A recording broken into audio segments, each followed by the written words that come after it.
At a young age, I realized something quite troubling. I noticed that I had an unusual disconnection from my peers and my family. And it seemed like I truly didn't understand the emotions of others. And the odd thing was, both of my birth parents had outgoing personalities, many friends, and this to me was my example of what normal human behavior was supposed to be like. But for some reason, this was not the case for me. My mother and my stepfather did an amazing job teaching me right from wrong and knowing how to treat others, which was giving me the framework of how normal, acceptable human behavior was supposed to look like. But I really lacked that emotional connection. And as time went on, especially through my time in school and in sports, I watched my peers act out all the behaviors of maintaining and growing relationships, and yet this still felt so foreign to me. My frustration began to grow, and I truly realized that something was missing. And this is when I began my journey into studying human behavior. And that started with reading books on body language and using film to study tools and social skills and cues and almost mimic the films to practice normal human interaction. Now, looking back, I can't help but laugh. The hours I spent monitoring and adjusting my facial expressions in the mirror. And by the age of 17, I started my work in the mental health field. And I'm not really sure if this was to help others or really just help myself.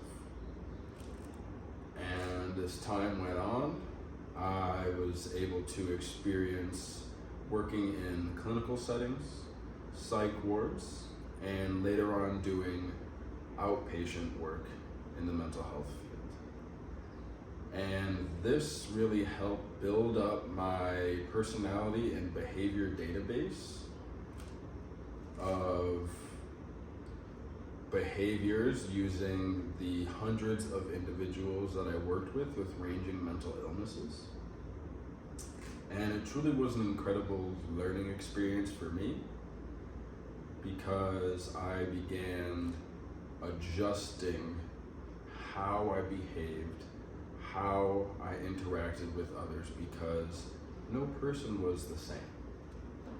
So that was probably one of the greatest experiences of my life, was immersing myself in the field.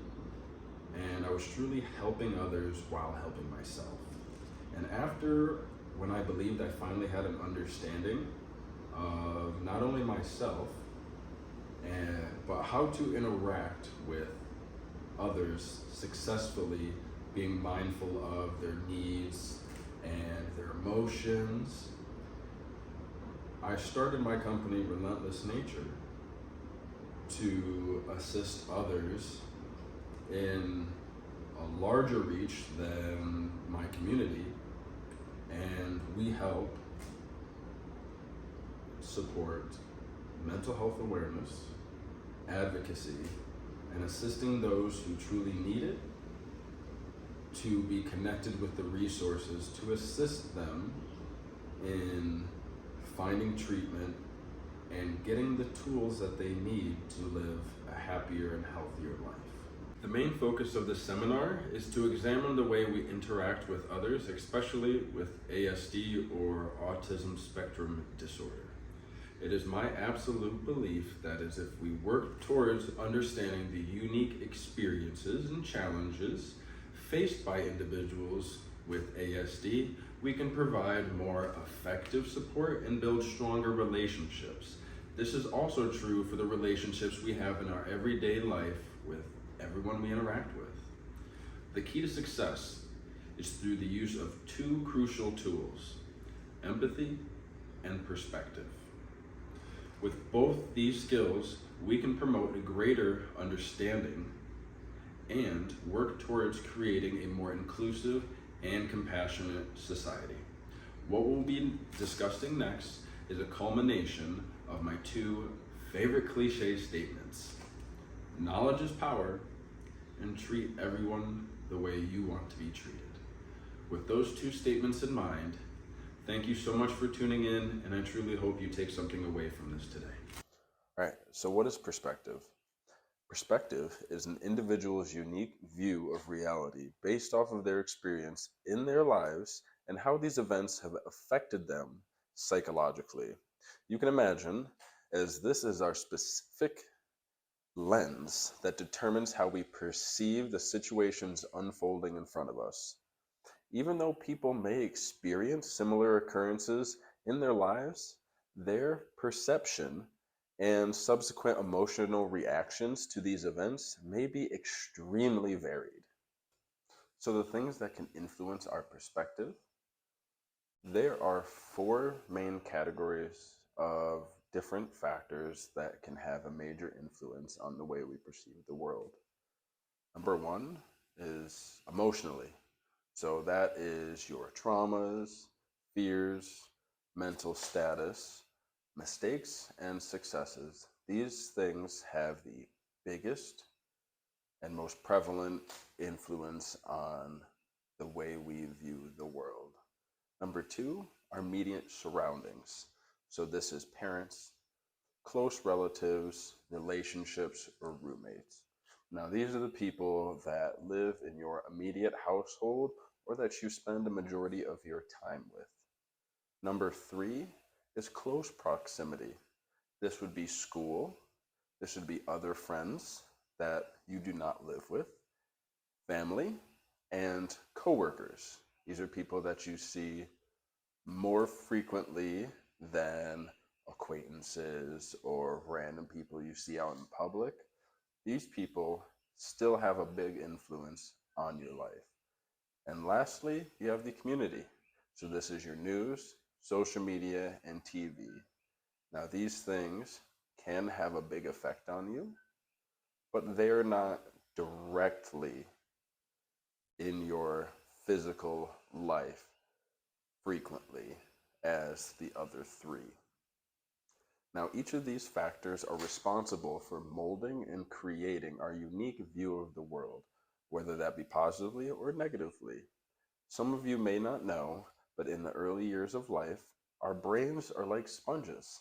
They're absorbing information from our immediate surroundings, almost like a brand new computer with the individuals and events that are determining the programs being downloaded into our hard drive or subconscious.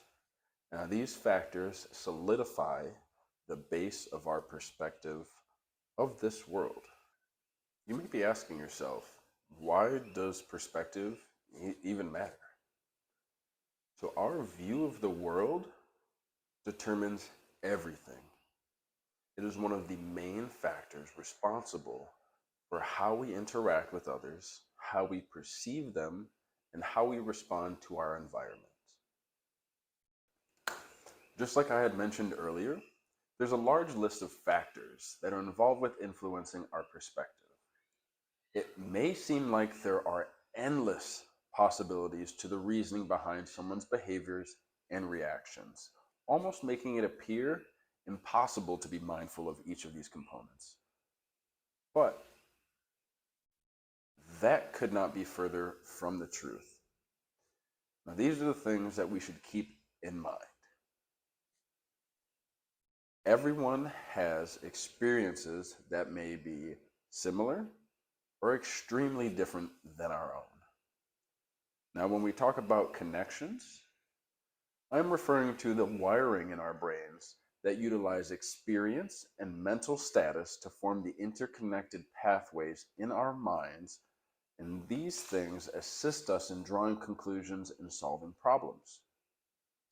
Now, triggers and sensitivities are something that everyone has. These are the things that immediately bypass our rationale, almost instantly invoking an emotional response. Now, they can be learned, and that means that they are caused by life experiences, or they could be naturally occurring. And this would mean that it's an automatic behavior from birth. And preferences, probably the most obvious one, is each of us has a long list of external factors and experiences that we favor or look to avoid. Now, many times, these are the pieces of information that we define ourselves by. So, keeping everything that we just talked about in mind, what is autism? So, autism is defined as a neurodevelopmental condition of variable severity with lifelong effects that can be recognized from early childhood, chiefly characterized by difficulties with social interaction and communication, and it is also characterized by restrictive or repetitive patterns of thought. Now, it's probably starting to make a little bit more sense why perspective is such a crucial concept to grasp. Because what I've said about autism and how it is defined, now you can begin to think that they are going to have some of those natural factors from birth that are going to be influencing their perspective in a different manner than maybe you or I or any other neurotypical individual may be experiencing. So you've just heard the definition, but I mean, what does that even mean? I mean, so many times we read a definition and we're still left with so many questions on, like, how does that affect me? How does that affect them? What does it all mean? So, as I had previously stated, these individuals have a unique perspective on the world in relation to neurotypic. So, you've heard the definition. You still may be wondering, what does it all mean? So, I've previously stated individuals with ASD have a unique perspective on the world in relation to neurotypical individuals, which means people without autism or other perception altering mental illnesses. Now, these differences may manifest or appear as heightened sensitivity to stimuli. So, this may mean that our body perceives stimuli through our five senses: sight, touch, taste, hearing, and what is that other one? Smell. So, we may have a natural adverse reaction to something rough, something that smells horrible, something that tastes disgusting. Do you understand? But to them, this can be categorized as a trigger or extreme sensitivity that invokes an extreme emotional reaction. This is why individuals with ASD have many tools that are sensory friendly. Now, you may have heard of sensory objects, and these are objects that are used to calm and soothe these individuals because they may be overstimulated or that their environment is too harsh and too rough for them, and it is causing an emotional reaction. And as you may know, frequently being overstimulated or having emotional reactions is detrimental to our health. Also, They may have difficulties expressing emotions, feelings, or thoughts. Because of the wiring in the brains of someone with ASD, they may have difficulties with explaining or letting others know how exactly they're feeling. So, this is one of those things we need to key on and focus on because we may perceive someone throwing a tantrum or acting out when really it is just them having a difficulty expressing the emotions going on inside their bodies. They also have this ability to draw connection in such a different manner than many other people. Now, to me, this is like a superpower. You know, this is where you see those people who are so incredible at chess the first time they do it, or that they can draw a map perfectly by riding in a cab in New York City, and they can perfectly recreate that just from driving on the streets. The other thing is the difficulty in discerning and understanding common neurotypical and social behaviors. This is the really important one to focus on. And what my story previously was about. I had the issue of discerning and understanding common social behaviors that it had just seemed to me that everyone else understood from the get-go.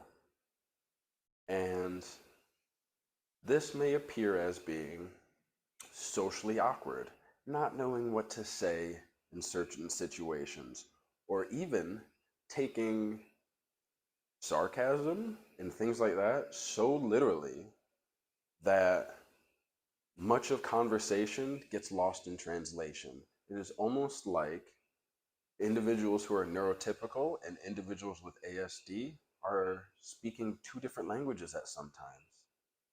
And there's just a translation gap. Hopefully that helped a little bit with understanding the perspective of somebody with ASD. Now, if we looked at the 4 factors before, we can think, wow, they're the same factors, but there's going to be a different perspective. There's going to be more extremes or deficiencies involving each one of these, whether that be experience or the connections that their mind makes during certain situations, solving problems, or during social interactions, and especially these triggers and sensitivities that have a big influence on their perception of the world. And then, of course, you may or may not know that their preferences also range in the extremes. Whereas if you had interacted with somebody with ASD, they may have few things that they truly love with all of their heart. And then they have an adverse feeling or response to things that they don't know much about, they don't care too much about, or just things that they are truly not interested in. And the real question is, how do we approach somebody that may have such different perspective on all of these 4 factors? And that is where empathy comes in. So what is empathy? First of all, no, it is not a psychic power that a few chosen people have, like telepathy or like pyrokinesis. Empathy is the ability and willingness to step outside your experiences and bias to try to understand the life and situation of someone else. This is the bridge to understanding the complexities and differences between our individual perspective and that of another. And if you're watching this and you're tuned in attempting to learn these concepts, that means that you have empathy because you are trying to take the steps towards understanding somebody with a perspective that is completely different than your own. So when it seems difficult to understand someone with ASD, remember empathy. Just like my favorite cliche statement, treat everyone the way you want to be treated. The fact of the matter is, this is huge on determining the success of all relationships. And if you can keep this in mind when interacting with everyone, you can effectively connect at a base level. Now, like in my story, this was one of the hardest lessons to learn. And even if it feels impossible to emotionally connect, we can use rationale and mindfulness to show anyone the love and respect that they deserve. Now, like I had said, I was missing that connection. I was missing that understanding of why people behave the way that they do. And through my 10 years in the field, that's what I had learned, is that I may not know what you are going through. I may have never experienced what you are going through, but I can understand at a base level with the information that I am given from you. I am able to comprehend how I can effectively communicate with you. And this isn't something that takes years to learn. This just takes mindfulness in every conversation that you have with somebody new. And especially with people that you've known, and you're starting to realize that maybe we were being slightly ignorant towards the signs and signals that the other was putting out. So the $1,000,000 question is, what does each human want?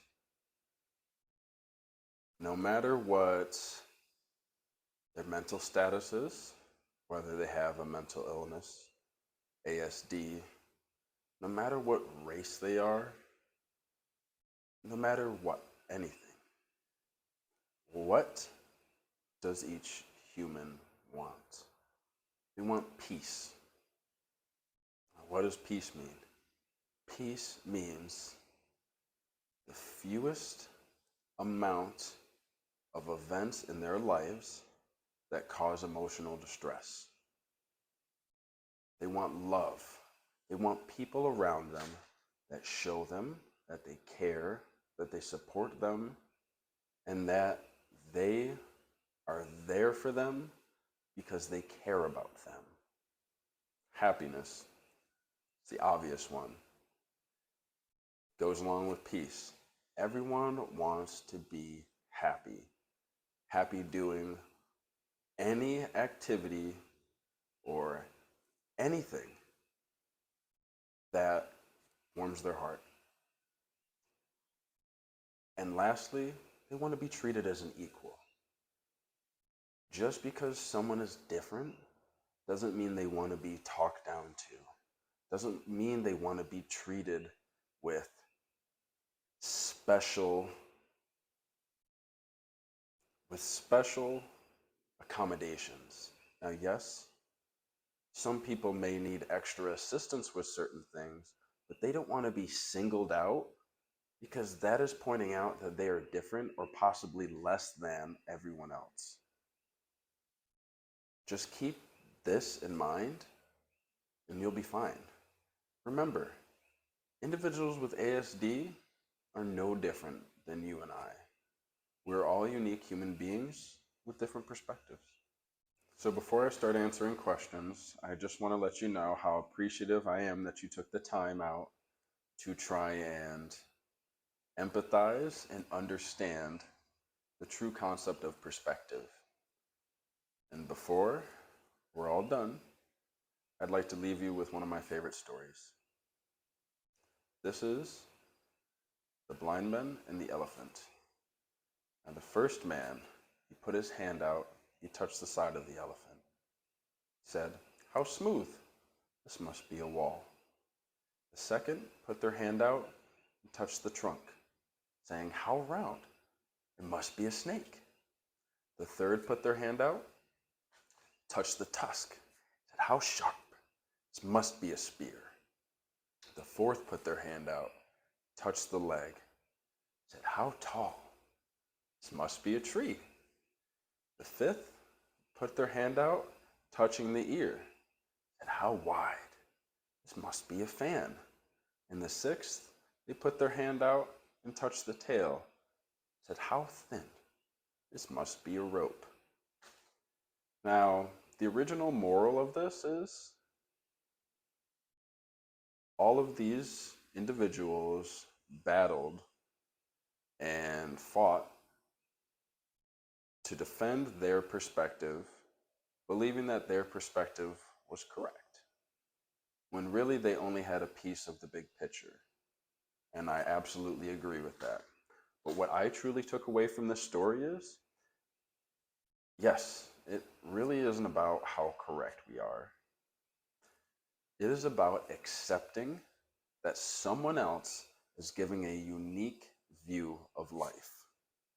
This is where we need to learn to accept others' perspectives and cohesively work towards the big picture, which is what? Connection. Thank you all so much. I appreciate every one of you.